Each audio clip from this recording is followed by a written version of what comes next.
Okay, so we'll go over the level 1. So we spotted their mid laner and their support. Do you guys think that you can walk into them? No. Yeah, it's too Mm, hard without knowing where everybody is, right? right. Yeah. So what's something that we should be doing instead, keeping in mind that we want to get a ward level 1 somewhere? Probably has some lock up topside, right? Yeah, you see the rel here, which should give you guys enough information to know that if you three were to walk mid, and we didn't talk about this in the planning, Oh, but like we all walk you just together guys towards walk top 3-man side. mid and push out their mid laner, and then Syndra should be free to get this board, either here or here. That makes sense. Yeah, ended So up as soon as we see not the working support, out. like we could just walk through and the rail wouldn't be able to follow us fast enough, right? And then we'll look at how we played bot lane, and then how we played jungle, because I know that we said we made a mistake in jungle, but basically you guys want to make your lane volatile because the plan is to dive their bot lane or to invade their jungler on the first clear. So first things first is we get this really good trade. Now this is awesome. This basically should signal to your jungler and to you guys that this guy's gonna get dove whenever you guys want. Even if he's full HP, he doesn't have any sums. So if you stack a wave, you'll be able to dive him whenever you want. So with that information in mind, I think you guys should just AFK in this bush and not touch the wave at all to prevent Jinx from getting XP. And then anytime that they want to walk up to get XP, any trade that you guys do right now is more valuable than the trade that they would be getting because your jungler's on bot side. Right. Yeah. Like So we're playing too far back if we here. gave HP evenly, then it'd be better. It's better us. for you guys. So this is illegal. Right. This shouldn't happen. Yeah, that's fair. Okay. These guys should be AFK under their tower. So we let them get XP, and the reason why it's bad that you guys let them get XP here is because Jinx is going to be level 2, and Rel will be level 2 on the dive, but you guys, since you got such a good trade level 1, you should be able to zone them from XP completely, so that they're level 1 when you guys dive them. Yeah, we could have zoned them so hard that like we could have been level 3 and level 1 still, basically. Second thing is the Sedge clear. I know we already talked about it, or I heard you talk about it in the game, where you messed up and you didn't do 3 camps. It's super important that you play to get your level 3. The reason being is because we got such a good trade on Jinx, we know that there's no rush to dive their bot lane. Like, you guys could potentially not hit this wave at all and dive them on the 4th wave if you wanted to, right? You have the ability to decide. So because we don't have to crash, it's better to dive when Sedge is in a better position. What's up?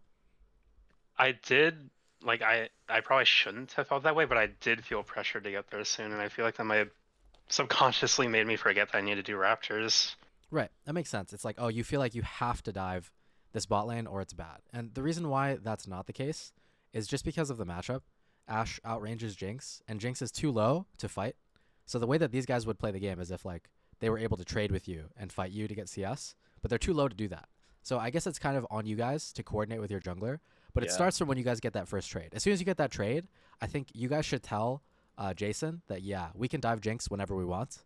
And then Jason should be like, okay, well, the best thing for me to do is get level 3. So like after I get level 3, we can look bot. And you guys sync up the wave crash with when Jason's here. But it shouldn't be like Jason feels the need to be bot to protect you guys because they already can't play the game. Right. Yeah, we get this kill. And then now everybody has something that they want to do.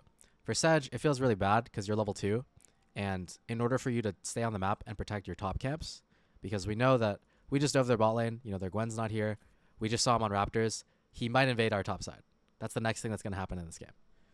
For Ashe, Ashe just crashed this wave. He probably wants to base and buy like boots or something, but there's no reason for you guys to stay bottom. So bot lane's probably going to look to recall. Jungle wants to go back to farming camps. I think for Sedge, it's just really lame because you're not level 3. So you can't fight Gwen because she's going to have a level advantage over you 1v1. So I think the best thing for you to do here, Jason, is probably just base after you get this kill and run to your wolves or like run to your top side. And then Onion doing what he did here, moving and helping you, is good. I think stopping Gwen from getting your camps, very ideal in this situation. You're reacting to what they're doing. We get this kill on mid, but now our Sejuani is kind of behind. He ends up staying on the map for a really long time, and now he's clearing back down, which is all fine. You know, Gwen only got the blue buff. But I think at this point in the game, as a team, we should be talking about what's our next play. So we know that Dragon's coming up. We could potentially play for Dragon. We know that their Jinx has no flash, so we could potentially play to punish their bot lane. But I think number one priority is just keep playing around this bot lane because you guys already have an advantage. You don't want to let them back into the game. Right. So now we're slow stacking on bot. This is perfect. We have time to set up another play. Our Sejuani bases at 4:30, which is like a little late, but it's just because of the shenanigans that happened early game. So now our jungler is coming back bot, and it's synced up perfectly with when you guys are crashing your wave. He's going to do Krugs. It's all good. I think something that seemed really forced in this game state is one, I think you guys are crashing too fast. So Yeah, you're go looking to stuff and crash stuff. while your Sedge is hitting Krugs. Ideally, you guys want to be synced up and holding hands. So because you guys crashed too early, it's like, should we dive this guy? I don't know. And the thing is, whenever you're looking to dive this guy without information, these guys are on, they're basically freaking out. They're like, oh, maybe we're going to get dove here. We need to protect our Jinx, right? So instead of tunneling on like, can we kill this guy? Maybe we need to go fast. You know, Gwen could be here. We have to dive him right away. I think you guys have the wrong mindset here. They're the ones that are in a really terrible position because they need to come here to protect this guy.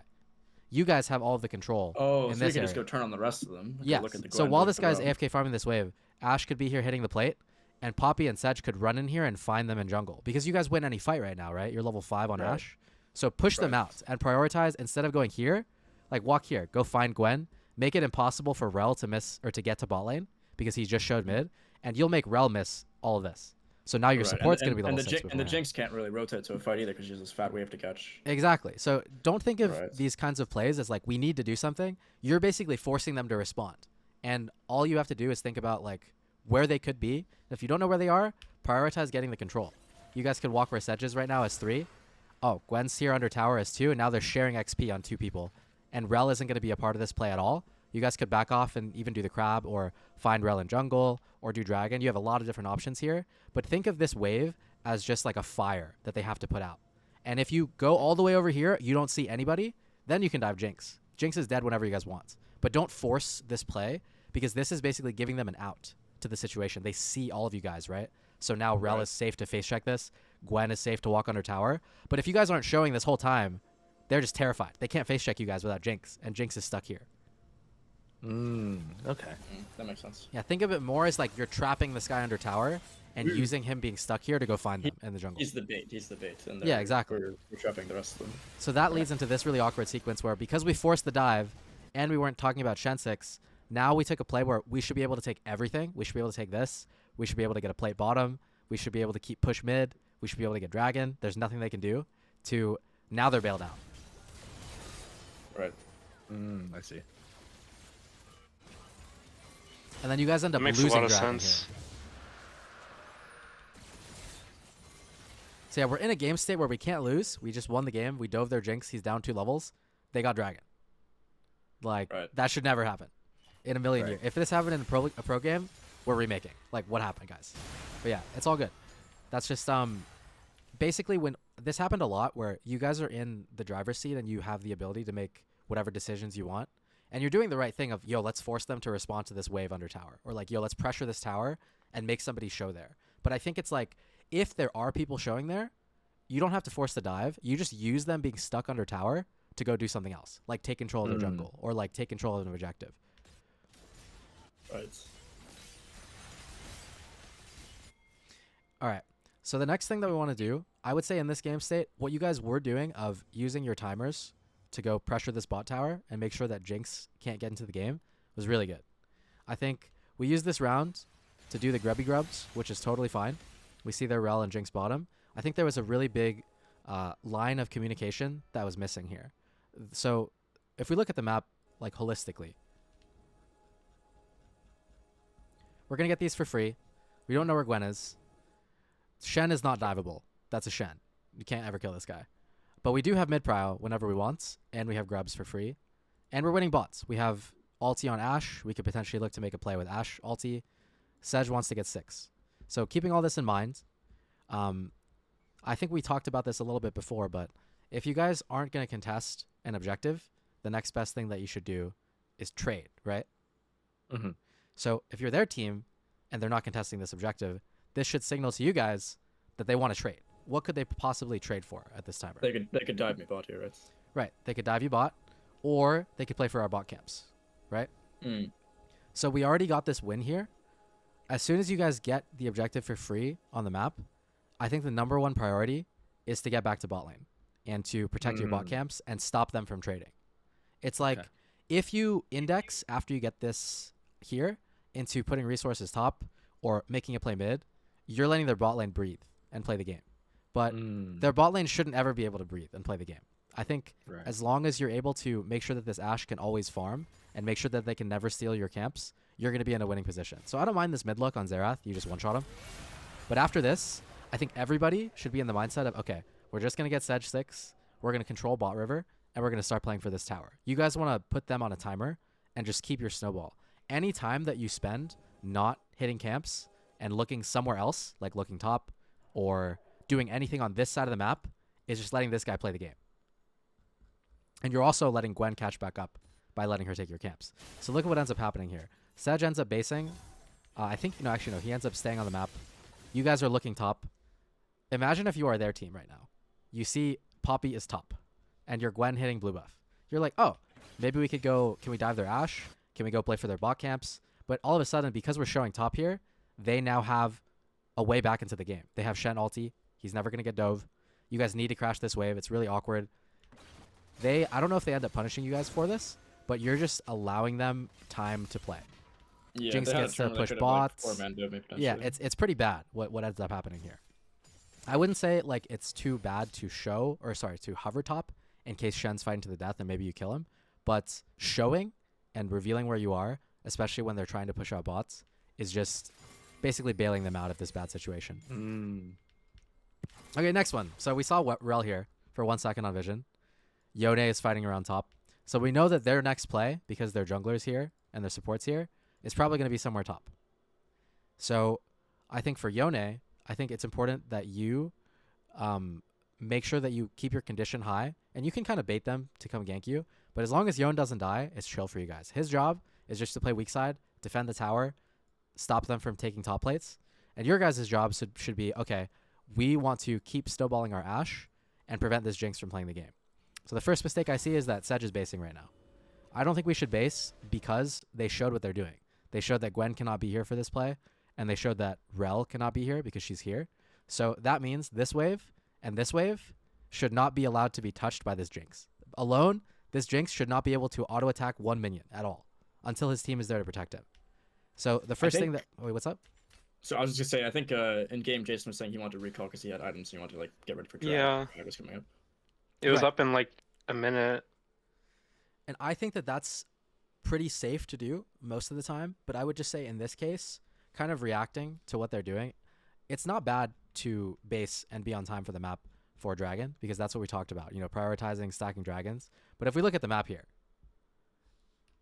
you guys have 3 people here, and they have nobody to protect their Jinx, and they're never doing anything to your Yone. So I think this was just a missed opportunity that only happened because you guys saw them on these wards. I'd say if you didn't know where they were, Sedge basing is totally fine. You don't want to force this bot play and then have them defend, and all of a sudden we're just wasting our Sejuani's time, and then he's going to be late to drag. Down Yeah. Because we have deep wards. Right. You guys had info on where they were, so you should use that to punish this guy. I see. That makes sense. Because like once Jinx is dead, we can kind of like take our time doing the drag anyways, Mhm. right? And then for you, Michael, I would just say when this guy's auto-attacking minions, because you have 3 people here, it should change the way that you play the wave. So the second he starts auto-attacking a minion, you should press ulti and ghost and run him down and lose half your health to make him lose half his health. Because if you're both half HP, you got the boys So with it's you. way But if he's half HP, he can't play the game. Right. So this, illegal. Not allowed. That guy should have gotten ulti. Yeah, you're right. Ashes and snails. You're right. That's true.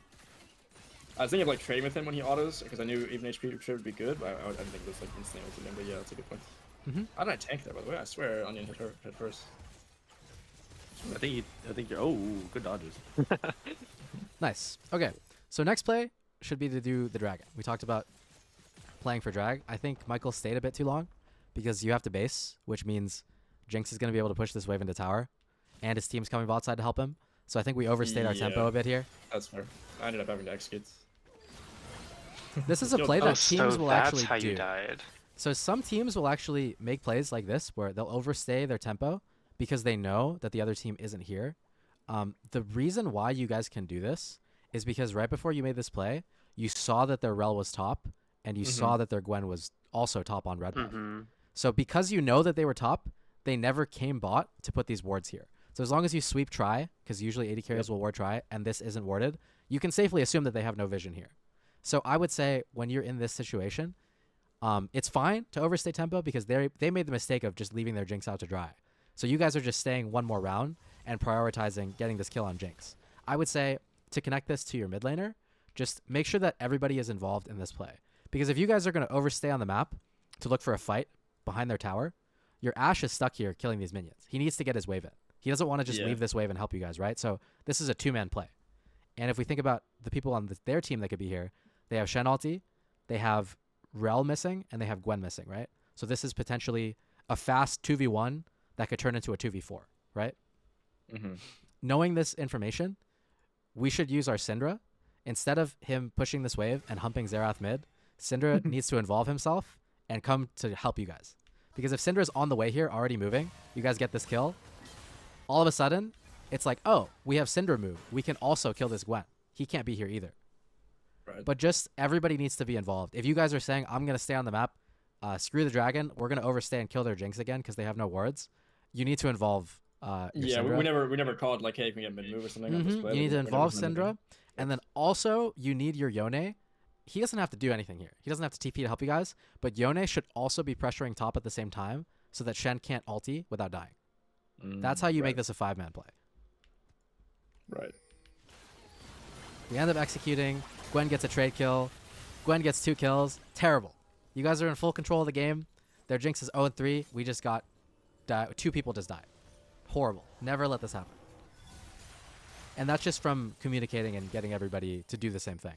Now at this point, out of base, you guys just died. You're still in a winning spots. Going from base, let's look at what we should have done differently.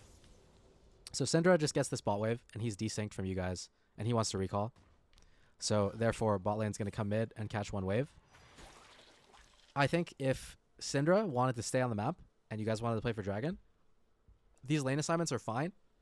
But the problem is that you guys are sort of on a timer. You know that anytime you want to play the game, you can take this tower. Anytime you want to siege mid, you can take this tower. So their play is to do something top. I think you should be pressuring them as soon as you come out of base and protecting your minion waves as best as you can. So in order to do that, I would say you should send 1 person bot to protect Syndra and then 1 person mid to protect Ashe. But you guys should just continue your snowball and take these 2 towers ASAP. So what ended up happening was we're mid, watching Xerath kill the wave. Syndra comes mid too, so now no one's bot. So normally we'd be able to protect this bot wave because Jinx is really weak. And we'd stop him from killing these minions, and we could use this wave to kill bot tower. But because we're allocating our resources pretty poorly, Jinx ends up able to cheat this wave on her own. And instead of just taking this tower, and Sejuani solos Dragon, you guys help him afterwards, we're delaying our play so much that we give them an opportunity to make a play topside. Whereas you guys were faster than them, so you need to be making your play sooner. We waited like much too long. And now our top laner dies. They end up trading for the grubs. If you guys made this play 1 wave sooner, and you had free time from bot, free time from mid, because you just killed the towers like 30 seconds beforehand, this is not allowed either. They get nothing. Right. So I we're went just mid too because I slow. saw that Ethan got a bot wave, and I wanted to like even it out because he had gotten a bot wave. But then I think he saw that I was throwing mid, and he was like, that's not allowed. Yeah, it's You gotta keep basically, like this. you know, like, okay, Syndra should be fine to 1v2 them bots. You're going to catch mid wave because you're here first. So, but you guys should be in the mindset of we're going to use this bot wave and protect it and use it to kill the bot tower. That should be everyone's number Right. 1 priority right now. Yeah, that makes sense. Because the turrets are so low, and we're so much stronger, we can just take all their shit for free. And I think that happened. It was a common theme this game where you guys basically were in the driver's seat, but you let them play the game too much. You didn't prioritize making them show under their tower and then just continuously pushing waves as high up as possible so that someone is always stuck defending a tower permanently, and you can just use that to run around the map. We'll look at a few more examples and then call it and just go to the next game. But we're late on this. They end up trading for the grubby grubs. We flip a fight in an area where they have control, and we just win because we're ahead. But most of the time, if you guys are walking into an area where they have control, and keep in mind, you guys were playing bot side this whole game, right? So your strong gold guy with all the gold should be Ashe. Ashe should be the guy that's strong on your team. In this case, it's not exactly how it is, but more often than not, if you're playing bot side the whole time, and then you're running across the map to play to their quote-unquote strong side, this shouldn't be winning for you guys. We end up winning on both sides of the map, so it's lit. And I'll just speed through the rest of the game. Another thing here. So you told Cinder to go bot because he has TP. What's the next thing that you guys want to play for? Herald top tower. Yeah, Herald and top tower. So for AD carries and for laners, it's really important that you guys get on the map as soon as possible and play for your waves. And what I mean by that is you guys get this mid push. Syndra is fine, alone bot. They can't do anything to Syndra. Sejuani is a bit late, but it's fine. But I don't like how you guys insta-pulled the Heralds off of this timer. The reason being is because if they want to make a trade play and they want to do something, they will never, ever, ever get this Herald in 10,000 years. So in order for them to make a trade play, what do they need to do?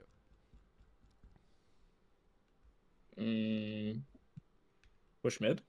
Right. Go for Syndra. They need Or to push that. mid, and they need to cross, and then they go for Cinder, right? They get this mid wave high. 3 bot. They go Yeah. here. So So we should be protecting this mid wave again, right? yes, you need to catch the mid wave here. This is the #1 priority, because if you kill the mid wave here and you force them back to their tier 2, they can never realistically trade to kill your Cinder. You're protecting him one time, right? So you guys are indexing into the play that's already free. You're already going to get this Herald. You don't have to do anything. Sejuani could hit this, and he'll be fine. But you need to keep prio mid and clear this wave as high as possible to keep someone stuck here, to make it so they can't trade.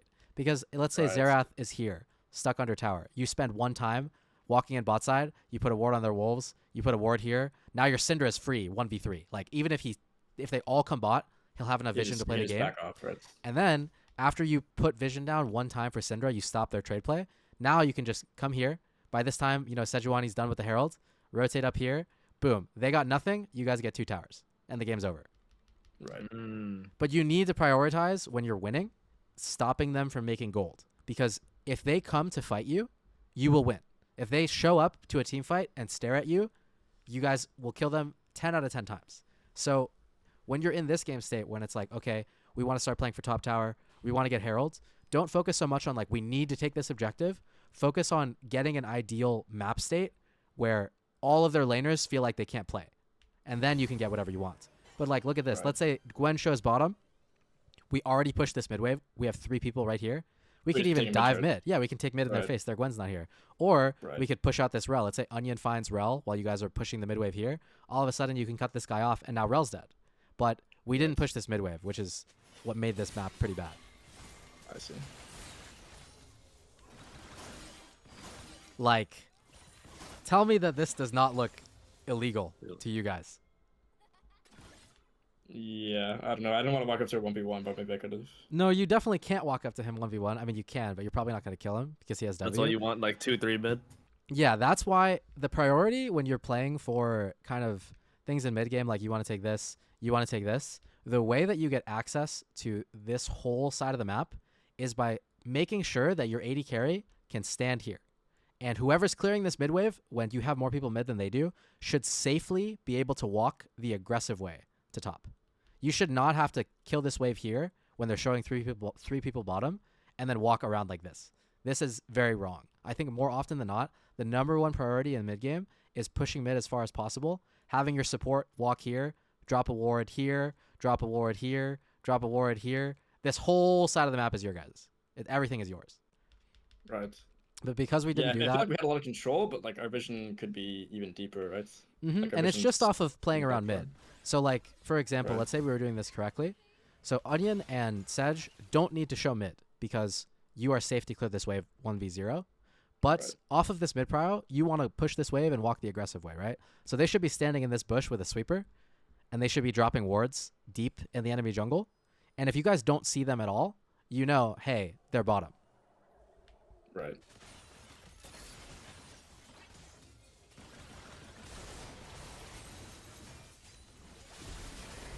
End up getting 2 towers, end up hitting mid, kind of.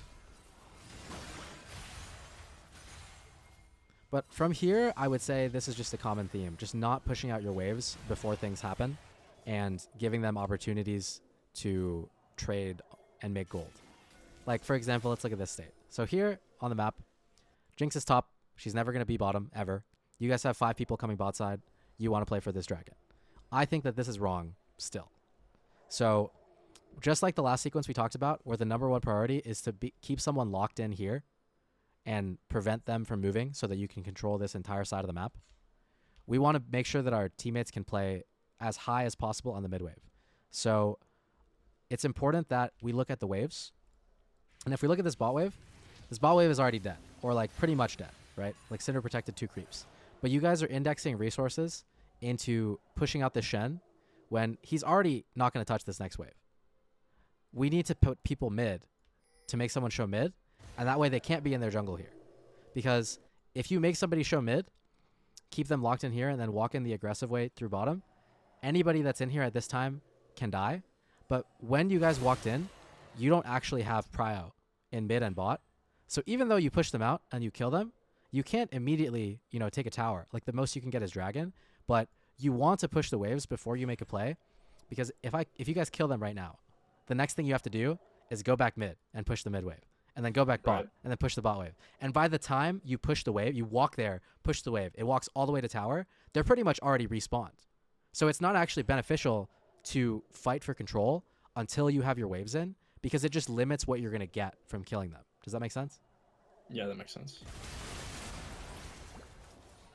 See, look, you kill them, the exact same thing happened. Now Ashe has to go mid. We're doing dragon, so Xerath feels free to clear this wave. You're not denying them any gold at all.